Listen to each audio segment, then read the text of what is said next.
Hey guys, this is Chris with Drop Dice. So I am back again with RPG A Day 2016, and what I'd like to talk to you guys about today is days 28 through 31. Now, as I promised, I'm late to this video, so we're also going to do a little bonus talking about some of the questions that are on the Brigade Con website, and these are the bonus questions that if you follow down the list here, it lists off the questions all the way, and then there are some alternate questions here. So, starting right off the bat, let's go with the 28th. The thing you'd be most surprised a friend had not seen or read. In context to RPGs, the thing that I would be most surprised about is if somebody had not seen or read Dungeons and Dragons. If they started their gaming career with something like Shadowrun, they must have heard something or at least seen it, because Dungeons and Dragons is probably the most iconic game system for tabletop gaming. That it would be weird to experience someone that has absolutely no knowledge or understanding of what it is. Hell, even in foreign countries, they have a good understanding of what Dungeons and Dragons is, even if they play a different game and have not directly experienced it. So, the 29th, you can game anywhere on Earth. Where would you choose? I think for me, just to have a little bit of gaming history, I would say the place where Gary Gygax first penned chainmail and started the whole tabletop gaming nonsense, whether that was his garage or his basement, whatever the case is. I think that would be just fun, just to go out there and play a game and a piece of gaming history.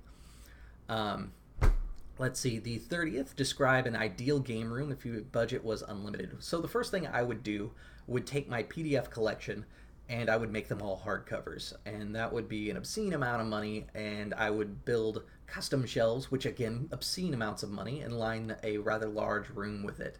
A table that's roughly the size of a pool table or billiards, if you're more familiar with that term, would be the gaming table, but it would be more of like a game table where it had like a hard cover, and then you could lift that off, and inside it was a recessed area that was big enough to hold some terrain inside there and tokens when the lid was on.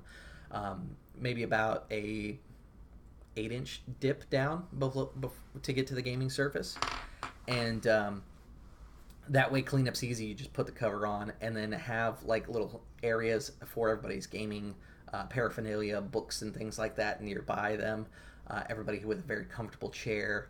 I would also have a recording space, since I do a lot of YouTube inside there, where I could have either the nice background of my books or a pop-up green screen that I could throw up behind me. And because I love doing YouTube, what I would invest in with my unlimited funds would be good cameras, some cameras to go around the table, some lapel mics, so that if I did a live game, I could record it and I have multiple angles.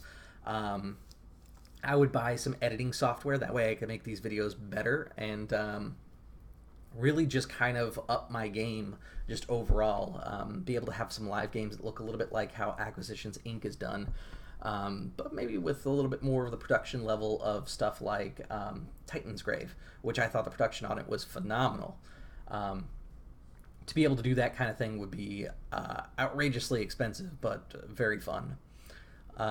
The 31st, describe the best advice that you were ever given for the game of your choice. So the game of my choice is always a Legend of the Five Rings, and the best piece of advice I got when I first picked up the book was pick something you like.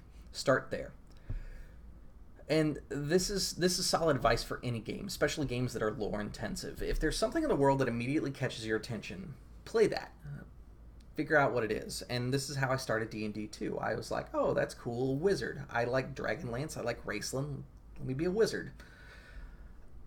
Basically, by exploring the thing that immediately catches your attention, you're going to, by default, learn things about the world and how things work. You're going to explore the mechanics that interest you at the moment, while also learning about the mechanics that don't necessarily interest you at the moment. Which is why I believe making a character is such a phenomenally powerful tool to learn a game. It allows you to explore organically through a system and not burn yourself out by reading cover to cover. So that would be the best advice that I could give anybody about any game, really. So let's take a look at these bonus questions here. This is the alternate questions from Brigade Con website. If there were an ice cream truck delivering RPG sessions, what flavors would you like yours to carry? Of course, I would love Legend of the Five Rings, Star Wars sagas, Dungeons and Dragons, maybe with Dragonlance as a setting for fun, but I feel like a lot of Dragonlance has been explored, so that might not be fun for too long. Basically, I'm pretty open so long as the game functions well. I'm okay with games that have little bugs in them. I just don't want a game that functions very poorly. I think anybody who's a good storyteller can make almost any game work out to be a great game. How does your group like to start a session? We like to start late. For anybody who's been on this channel, behind the scenes, what happens is most of us show up, and then there's one or two people that are late, and we kind of put it off, and then about 15 minutes happens, and we're bullshitting, and then suddenly one of them comes in, and we don't notice that the second one came in about 5 minutes ago, and then we realize that we need to start the session, and we're already 30 minutes behind. That's pretty much how every session starts, even in person. What are good ways for your group to support the host on game night? I think the best way to support your host on game night is if you are playing on an online game that is being recorded and the person is trying to do something with their channel and is not just archiving it. I think sharing the game is a great way to support the host. If it is a face-to-face game, snacks are always appreciated. And basically giving feedback, no matter what format of game you are playing, is probably one of the best ways that you can support the game host on game night. What is your preferred method of character improvement and why? So my preferred method is actually incremental success.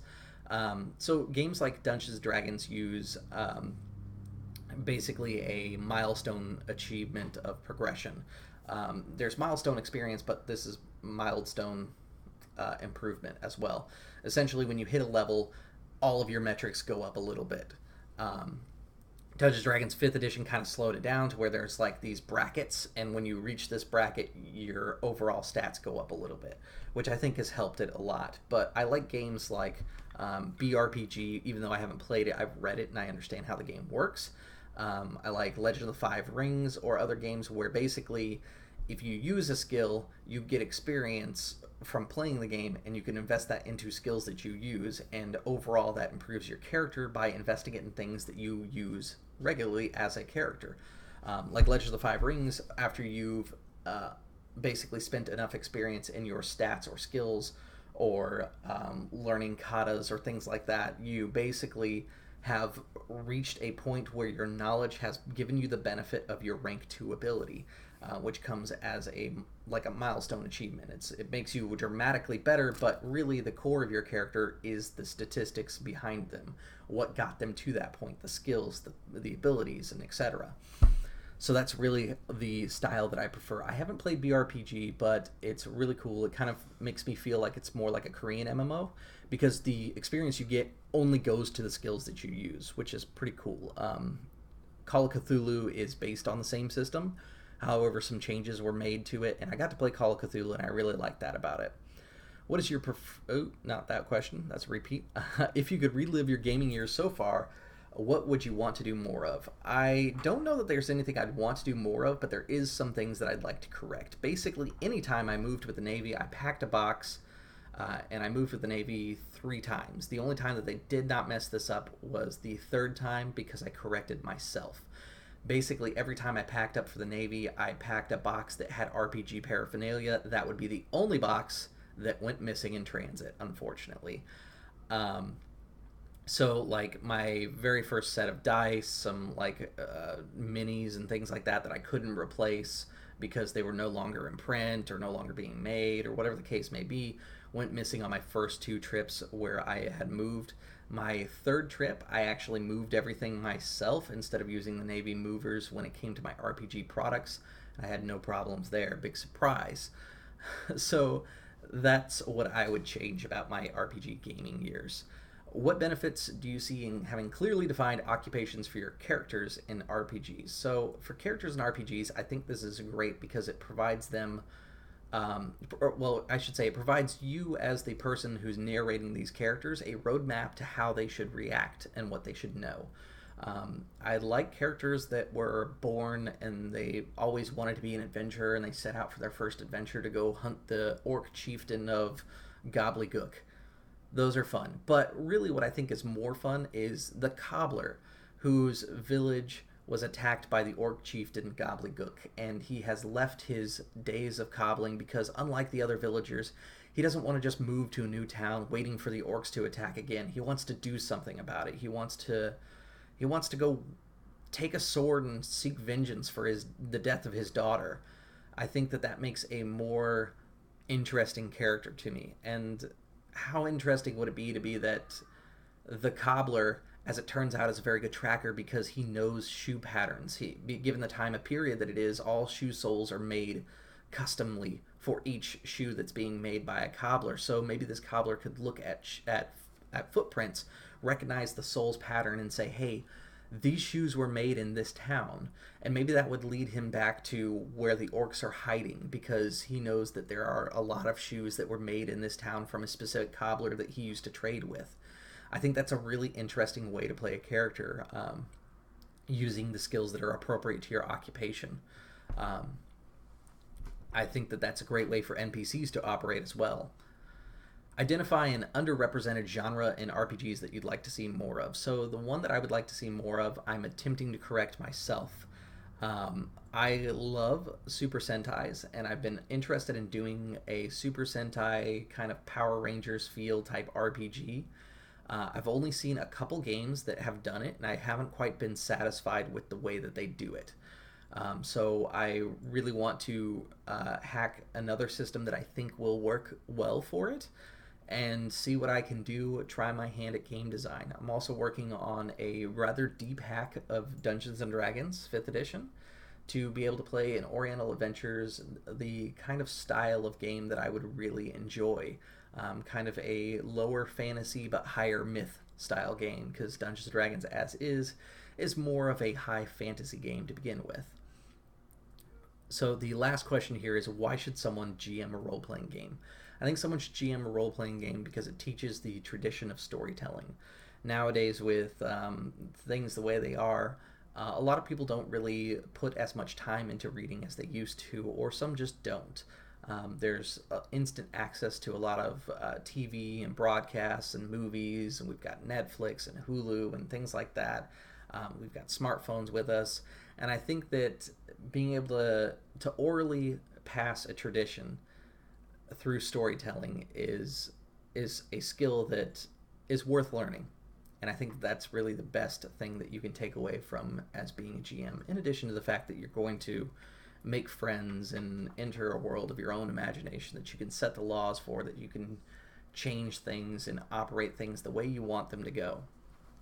So with that said, guys, I did want to take just a moment here to talk about what RPG a Day actually is about. It was started as kind of a effort to bring together the RPG community on YouTube to share some common questions and find answers and learn a little bit more about each other. Every year the questions change, but what it has done is it has provided us a great venue to talk to you guys about our community project, Brigade Con. Brigade Con comes around every year, right around October. This year it's going to be October 29th. And the pre-registration is open right now. If you are interested in doing it, it is an online convention over the weekend. You just go to the website, you sign up, and then once it gets a little closer, there will be games announced. If you are a GM, the registration to run a game is currently open. I will be running a game, and I will be setting up a panel like I did last year. I think for the running a game, I will be doing a Legend of the Five Rings beginner game where I will pick players that I have not played with before for Legend of Five Rings, and I will provide them pre-generated PCs and take them on an adventure. Now, Brigade Con actually serves as a great charity opportunity because it helps out Child's Play, which is basically a group of people that get together and they find children who are in hospitals with conditions that would not normally allow them the chance to live out a normal childhood and play games and enjoy the Xbox or the PlayStation or whatever your preference is. What it does is they take that money and they turn around and buy board games, computer games, consoles, things like that. And they give it to these children that are in the hospital so that they can have a little bit of that childlike wonder and fun that we all enjoyed. Because frankly, their parents have more important things to spend money on, like medical expenses. So it's a great opportunity to provide a level of normalcy to some children that really could use it. And so, with that said, we do ask for donations during Brigade Con, and we do provide shirts if you feel like purchasing them. That, just so anybody is aware, or everybody is aware, it's 100% of the donations go to Child's Play. So it's not like there's going to be anybody who's collecting it. I'm not even a part of the Brigade Con, like, chief staffing board or whatever they call themselves. I'm just a guy who likes Brigade Con and likes the charity that they choose to support. If you do choose to support it, you absolutely can. If you don't think that you can support it or don't want to support it, don't let that stop you from joining in Brigade Con, because it is free. You do not have to commit to the charity, but if you do, we really appreciate it as a community. With that said, guys, I look forward to seeing you guys at Brigade Con, and I will include a link in the description of this video for brigadecon.org, their website. Make sure that you do register and enjoy the games that are going to be available in the panels. Any games that you miss out on that you want to watch, a lot of us record them and actually throw them on YouTube, so that's kind of a double bonus. You're going to see a surge of videos for that one once it's all done. With that said, guys, like, share, comment, and subscribe, and as always, I will see you at the gaming table.